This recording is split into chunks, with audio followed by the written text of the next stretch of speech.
জয় জগন্নাথ। গতকাল দীঘায় জগন্নাথ মন্দির উদ্বোধন হয়েছে, আমরাও তার দর্শনের সুযোগ পেয়েছি। এই ঘটনাকে নিয়ে বহু রকম তর্ক বিতর্ক শুরু হয়ে গেছে। ভগবানকে তর্কের উপরেই রাখা উচিত, কিন্তু অভ্যাসবশত অনেকে বিতর্ক শুরু করেছেন। এবং মজার ব্যাপার, আমি কেন ভগবানের কাছে এসেছি তাতে অনেকের কষ্ট হয়েছে। আমি ছোটবেলা থেকে ভগবানের মন্দিরে যাই, আমি দেখি না কে মন্দির তৈরি করেছে, আমি ভগবানকেই দেখি। আর এটা আমরা জানি যে মন্দির যেই তৈরি করুক ভগবান সবার হয়। কালীঘাটের মন্দির তৈরি করেছে কেউ জানে না, বা তারকেশ্বরের মন্দির কে তৈরি করেছে আমরা জানি না, কিন্তু ভগবানকে দর্শন করতে যাই তখন ভুলে যায়। রাম মন্দির কে তৈরি করেছে সেটাও লোকে ভুলে যাবে, কিন্তু রামকে মনে রাখবে। আমি এসেছি।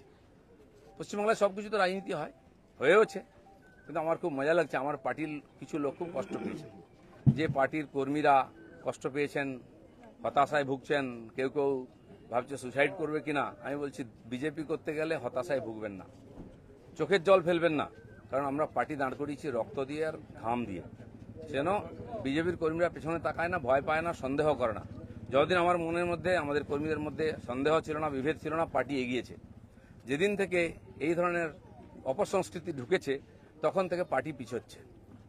দিলীপ ঘোষ 42 বছর ধরে ঘরবাড়ি ছেড়ে সমাজের কাজ করছে, 10 বছর রাজনীতি করছে।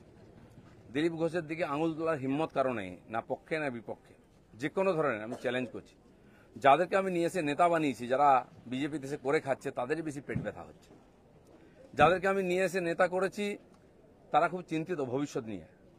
পার্টির উপরে ভরসা রাখুন, চিন্তা করার কোনো দরকার নেই। আর দিলীপ ঘোষ পার্টি ছাড়বে কিনা, কোথায় যাবে, অনেকে দুশ্চিন্তাগ্রস্ত, অনেকে আনন্দিত। দুশ্চিন্তা করার দরকার নেই, আনন্দিত হওয়ার দরকার নেই। দিলীপ ঘোষ দরকার হলে রাজনীতি ছাড়বে, কিন্তু পার্টি ছাড়বে না, বিজেপি ছাড়বে না, এটা পরিষ্কার বলে দিচ্ছি। কিছু লোক হয়তো চাইছেন আমি পার্টি ছাড়লে জায়গাটা খালি হবে, সুবিধা হবে। সেটা হওয়ার চান্স নেই, কারণ আমাদের কাছে মিশন পশ্চিমবাংলায় যতদিন না রাজনৈতিক পরিবর্তন হচ্ছে, লড়াই চলবে। আর যে আমার লক্ষ লক্ষ সাথী 10 বছর ধরে আমার সঙ্গে লড়াই করেছেন, রক্ত দিয়েছেন, ঘাম দিয়েছেন, প্রাণ দিয়েছেন, পরিবারকে রাস্তায় বসিয়ে দিয়েছেন, সেটাই আমাদের কাছে প্রেরণা। কেউ বলছে 57 জন শহীদ হয়েছে, তারা ভাবছেন যে 21 সালে বোধহয় বিজেপি তৈরি হয়েছে। তা হয়নি। 257 জন শহীদ হয়েছে, রাজনৈতিক শহীদ। সেই শহীদ ভুলিনি, কারণ আমার সময় তারা প্রাণ দিয়েছেন। তার ফলে 77 সিট জিতেছিলাম। আজকে 1 ডজন এমএলএ আমাদের ছেড়ে চলে গেছে, এমপি চলে যাচ্ছে, পঞ্চায়েত, জেলা পরিষদ, সমিতি চলে যাচ্ছে। কিন্তু আমি বলছি আমাদের বিচারধারা, আমাদের রাস্তা ঠিক আছে। ঘাবড়াবেন না, ভয় পাবেন না। বিজেপি ভয় পায় না বলে ভারতবর্ষে পরিবর্তন করতে পেরেছে। আমরা সেই পার্টির সংস্কৃতি মানি যে পার্টির প্রধানমন্ত্রী অটল বিহারী বাজপেয়ী কালীঘাটে গিয়ে মমতা ব্যানার্জির মায়ের পায়ে হাত দিয়ে প্রণাম করেছিলেন। আমরা সেই সংস্কৃতির লোক। মমতা ব্যানার্জি তখন আমাদের সঙ্গে ছিলেন, আর অন্যদিকে চলে গেছেন, শত্রু হয়ে গেছেন, এটা আমি মনে করি না। রাজনীতি আমার কোনো শত্রু নাই, আমি সবাইকে মিত্র করার চেষ্টা করি। আর মিত্র করেছে বলে ভারতীয় জনতা পার্টি এত বড় হয়েছে। অন্য পার্টির বহু নেতা এসে পার্টিতে নেতৃত্ব করছেন। তো সেই জন্য আমরা সেই সংস্কৃতির লোক, সেই পার্টির কর্মী, যে পার্টির প্রধানমন্ত্রী অটল বিহারী বাজপেয়ী শান্তির বার্তা নিয়ে বাসে চড়ে লাহোরে গেছিলেন, শত্রুর দেশে গেছিলেন, ঘোষিত শত্রু পাকিস্তান। প্রধানমন্ত্রীর সঙ্গে আলাপ করেছিলেন। ফিরে আসার পরে পাকিস্তান আক্রমণ করেছিল, কার্গিল যুদ্ধ হয়েছিল। অটল বিহারীর হাত কাঁপেনি, মিরাজ পাঠিয়ে দিয়ে, সেনা পাঠিয়ে দিয়ে সমস্ত বাংকার গুঁড়িয়ে দিয়েছিলেন। আমরা সেই সংস্কৃতি, এটা ভারতের সংস্কৃতি, এটা বিজেপি সংস্কৃতি।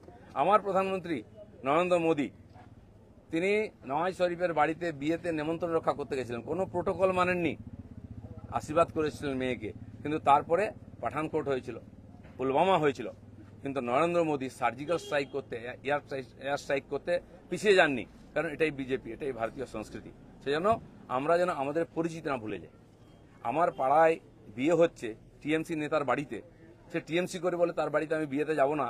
এই ধরনের জঘন্য নিম্ন রুচির রাজনীতি দিলীপ ঘোষ করে না, করবেও না, এটা আমি ঘৃণা করি। আমার বাড়ির জামাই যদি অন্য পার্টি করে, সেই মেয়ের বাড়ি আমি যাব না, এই রাজনীতি দিলীপ ঘোষ করে না, করবে না।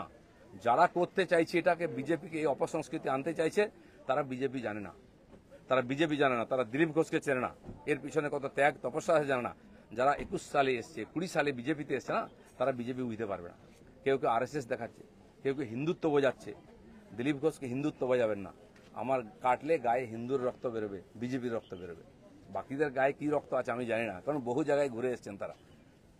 কে বড় বড় কথা কারা বলছে? যারা মমতা ব্যানার্জি আঁচলের তলায় থেকে নেতা হয়েছে। আরো বড় বড় কথা বলছে, অনেকে চরিত্রের কথা বলছে, যারা কালীঘাটের উচ্ছিষ্ট খেয়ে জীবন কাটিয়েছে, আজকে বিজেপির উচ্ছিষ্ট খেয়ে বেঁচে আছে, তারা দিলীপ ঘোষকে ক্যারেক্টার সার্টিফিকেট দিচ্ছে। যারা 4টে বিয়ে করে 14টা গার্লফ্রেন্ড রাখে, রাত্রের জীবন একরকম দিনের জীবন একরকম, তারা দিলীপ ঘোষকে ত্যাগী ভোগী বলছে। আহাম্মক, রাস্তায় দাঁড়িয়ে বলো লোকে কি বলবে। দিলীপ ঘোষ আজকেও রাস্তায় দাঁড়িয়ে আছে, কালো দাঁড়িয়ে ছিল, আগামী দিনেও থাকবে। মানুষ জানে দিলীপ ঘোষ কি করেছে, দিলীপ ঘোষ কি। আমার মন আর মুখ এক। আমি পর্দার আড়ালে কথা বলি না, কোনো নেতার সঙ্গে বন্ধ ঘরে মিশি না, আমি সে যেই নেতা হোক। আমি চৌরাস্তায় দাঁড়িয়ে কথা বলি, ক্যামেরার সামনে কথা বলি।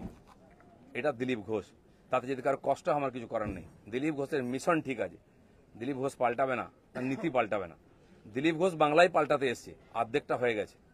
যারা কোনোদিন পার্টির জন্য কন্ট্রিবিউশন করেননি তারা বুঝবেন না বিজেপি কি, দিলীপ ঘোষ কি। সেই জন্য কষ্ট পাওয়ার কোনো কারণ নেই। দিলীপ ঘোষ আছে, দিলীপ ঘোষ থাকবে যতদিন পার্টির প্রয়োজন হবে। যে কর্মীরা আবেগে ভাসছেন, আবেগে ভাসার সময় নয়। যদি সত্যি সংকট আছে লড়াই করুন। আর বিজেপির কর্মীদের উপর আক্রমণ, হিন্দুর উপর আক্রমণ ভারতবর্ষে প্রথমবার হয়েছে। আজ যারা বড় বড় কথা বলছেন তারা হিন্দুর জন্য কতটা লড়াই করেছেন, কি ত্যাগ করেছেন। 4 পয়সার ত্যাগ নেই, বিজেপিতে কামাতে এসছেন, কামানো কমে যাচ্ছে। আমি দোকান সাজিয়ে দিয়েছিলাম 77টা এমএলএ দিয়ে, 1 ডজন এমএলএ আজকে নাই কেন? এমপি কোথায় গেল? জেলা পরিষদ সমিতির প্রধান চলে যাচ্ছে কেন? জবাব কে দেবে? 21-এর পর থেকে বিজেপির নামছে।